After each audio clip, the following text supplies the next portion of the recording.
In this lesson, we will learn how to view and modify an object's animation path. Another feature I really enjoy about Cinema 4D is that whenever we animate the position of an object, instantly we can see that object's trajectory. This is called its animation path. So this would be great to use when we need to edit that position from our viewport. We don't want to always go to our function curve manager. So let's go ahead and take a look at this. I'll go ahead and select the ship's main animation control. And with that selected, we could go ahead and start to add some animation. So I'll go ahead and create a keyframe on 0. And then let's go to frame 70. Translate the ship forward. We'll also go ahead and have it fly up. And let's go ahead and record another keyframe. And what you can see is instantly we see this object's path.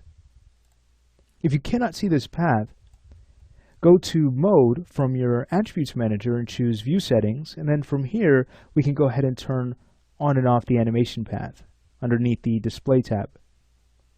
But this is really impressive stuff, because now if we wanted to, we could start to edit our keys directly from our viewport.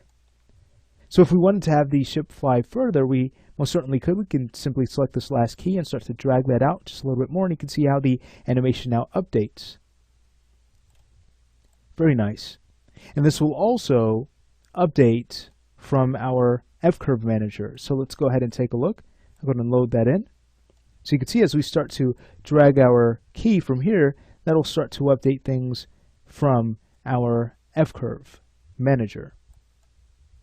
So again, very exciting stuff. Let me go ahead and close this out. Now what's also nice is that if we wanted to, we can also start to adjust the tangency of our keys from here. So let's say we go in and add an in-between to our animation. I'll go to about frame 40. I'll lift the ship up. And I'll go ahead and record a new keyframe. So now let's say if we wanted to kind of smooth out this arc a bit more so that the ship holds a little bit longer and it's not so sharp as it starts to descend. Well, we can go ahead and select this in-between keyframe. And notice here from our Attributes Manager, we can start to adjust the key's properties. So I'll go ahead and turn off auto tangents and also turn off clamping. And now when we do that, notice we can start to adjust the interpolation of the key directly, again, from our viewport. No need for the F-curve manager at this point. We'll go ahead and hit play and take a look. So now you can see that there's more of a hold because we have dragged that tangent handle out just a little bit more. Very neat. Now these dots we see, this is our spacing. It's kind of a 2D principle, but if we see more dots, that means that our animation moves slower. If we see less, that means it moves faster. Just to kind of show you how this works, let's go ahead and highlight on our timeline ruler the keys from 40 to 70. And what we're going to do is go ahead and drag them out from the very end of our selection. So you can see this is a way to scale our timing. And as we do, notice more dots are added to our animation path, meaning that now it's going to move a little bit slower. There are more poses here to slow down our timing. However, if we were to do the reverse of this and scale these in a bit more, notice we have less dots, meaning that we have faster timing. There's more change from each frame.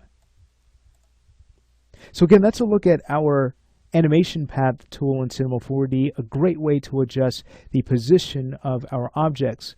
And it's just the position. We couldn't go in and see this on a rotated object. And just to kind of show you this, let's go ahead and add some animation to the rotation of our wing.